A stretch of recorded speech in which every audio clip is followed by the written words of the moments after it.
Welcome to your Tea Time Tip. I'm Terry Miskolczi, Director of Instruction for Brown Golf here in Bluffton, South Carolina.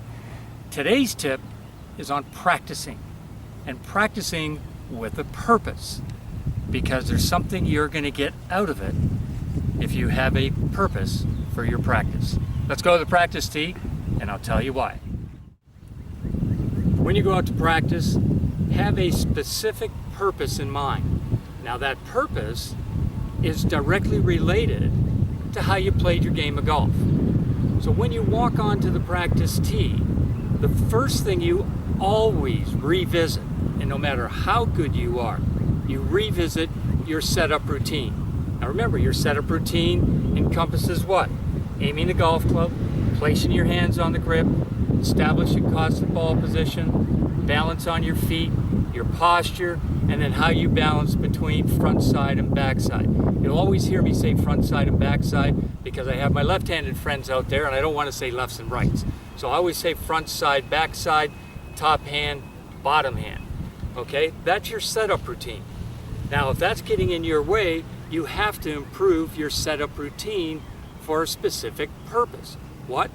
To get your golf swing going the right direction.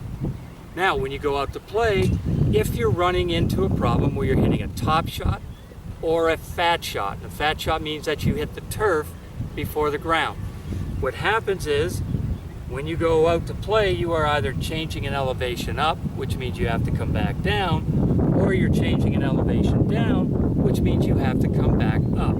Those two changes create either the top shot or the turf ball shot. Now if you're a golfer who's having a problem hitting the ball sideways, hitting it to the left or hitting it to the right, then that means that as you begin to move, you are making a change sideways or sideways. So there's a side sway that's going on. Remember, the purpose is to get your signature going on line.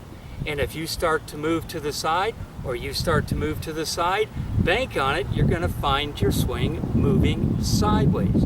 So there's a purpose for your practicing. If you find that you hit the toe of the golf club or the heel of the golf club, that tells you that when you're moving, that you're either moving towards the balls of your feet or towards the heels of your feet. So when you're catching the ends of the golf club, your practice says, how well can I maintain this position as I go back? Because if I move forward or if I move backward, I'm going to run the risk of hitting the toe of the golf club or the heel of the golf club. If you're changing the angle, the face of the club, then you have to take a look at how your hands are placed on the grip of the golf club. And are they placed correctly? But when you swing, do you let go of your hands?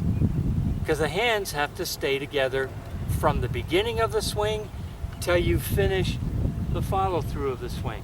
And if the hands separate, then they get in the way of changing the angle, the face of the golf club. So you have a purpose in your practicing, and the purpose comes from how you played on the golf course. So you have top shot, fat shot, you have to eliminate this elevation. Side shot, you have to eliminate the side sway. This, hitting toe or heel, you have to eliminate the forward and backward. The hands help control the angle, the face of the golf club. So you have to learn to keep the hands together. Now why is this practice having a purpose to it?